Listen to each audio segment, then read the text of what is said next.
network around this motherfucker. Get work, get hurt. Yo, what up?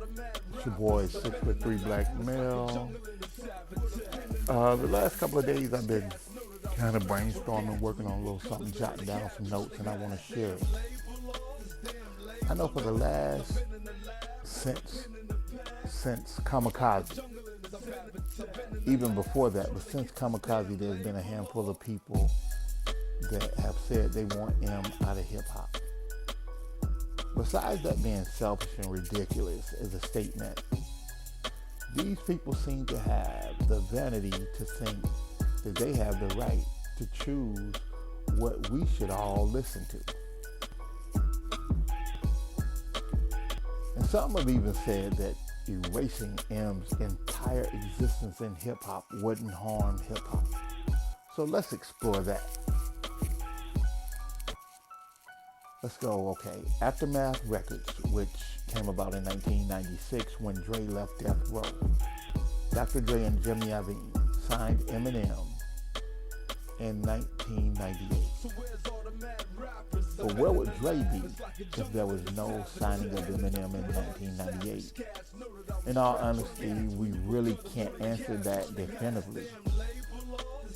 But we can explore the success Aftermath had between 96, the year it started, and 98, the year they signed Eminem.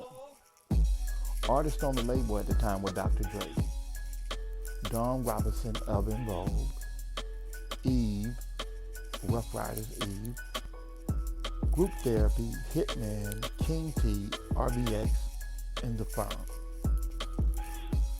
Okay, between 96 and 98, Dre did not release a solo project. Don Robinson of En Vogue didn't release anything under Aftermath during that time. Eve's first album was released, I believe, in 99, but it was under Rough Riders though. It wasn't under Dre, and that's not between 96 and 98, so we don't even have to explore that. Group Therapy, I couldn't find any info on. Hitman, nothing in those 2 years. King T, nothing in those 2 years. RBX, nothing in those 2 years. The Firm, Nas, Foxy Brown, AZ, released The Album. That was the name of it, The Album, in 1997. It went gold, but it was considered a flop because of the three people and all the talent. It just kind of fizzled. People just wasn't interested. With Dr. Dre, we can definitely count only songs before 98 and after 96 because he gave up everything when he left Death Row in 96.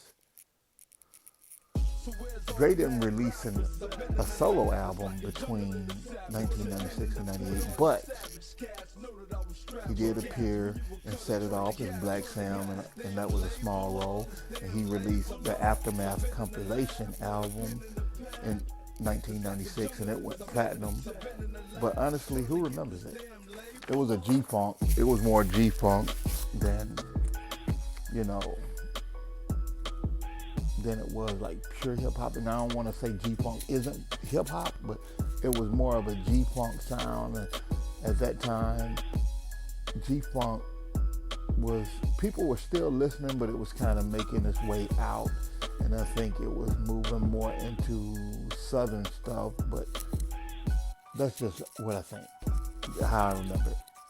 Okay, up until 1998, Aftermath had that one platinum album and the Firm's gold album, and we honestly can't say what would have happened if the Firm had re-signed because they were only signed for a year.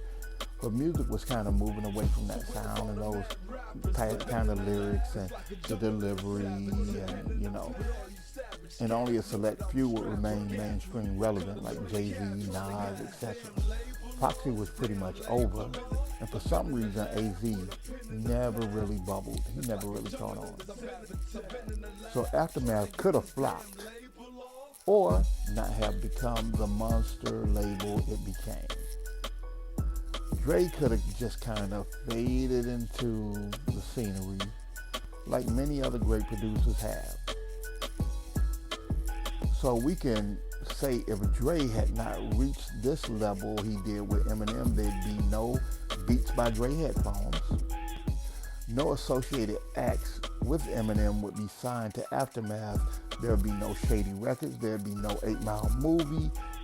And rappers who have said Eminem shaped and influenced their careers, their styles, their cadence, their content, wouldn't be the rappers we know and love. So let's break those statements down.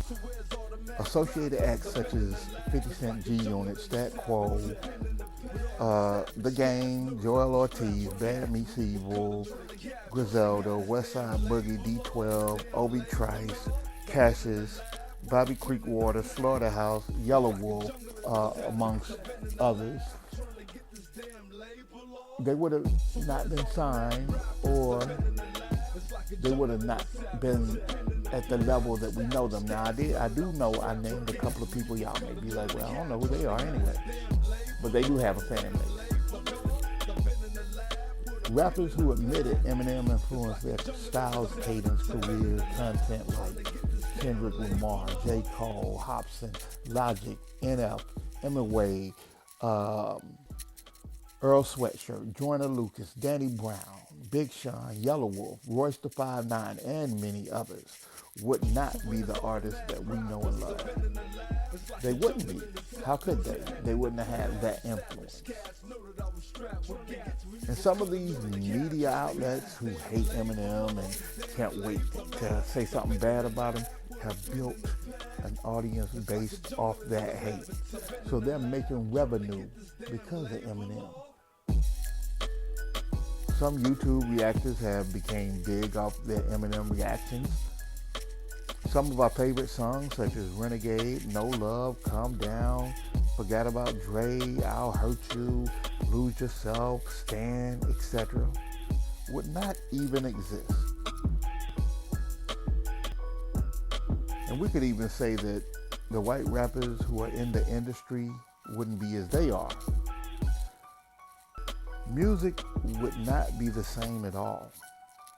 If you could magically subtract Eminem's career and discography and his production, that would cause a ripple effect. It would be horrible for hip-hop. But this is just my point of view. Yours may differ, of course, and I can respect that. But just realize, getting rid of M's existence in hip-hop is not an option. So stop acting like it is. Why even discuss something that can't happen? You can't go back and magically erase this man's whole career. So I do say, if you don't like what he says, stop listening to it. Don't use his album to build your audience. Because, see, now, you look like a total goofy. Because you're sitting there saying get rid of this man, but you're spending your time researching and talking about this man and listening to this man's music just to talk bad about it. So if they got rid of that man, it would probably also get rid of you. So it's a slippery slope. Think about that. It's your boy 6'3" Black Male. I am up out of here. Let's grow as men. And leave that man alone. Network around this motherfucker. Get work, get hurt, trying to flex, get your skirt pulled up. No shit, get your block blowed up. Beneficial since the Cold War. When Russia had missiles, keep suckers in my rear view. Foot down, no floor, windshield clear view. Moving forward in the foreign, yeah.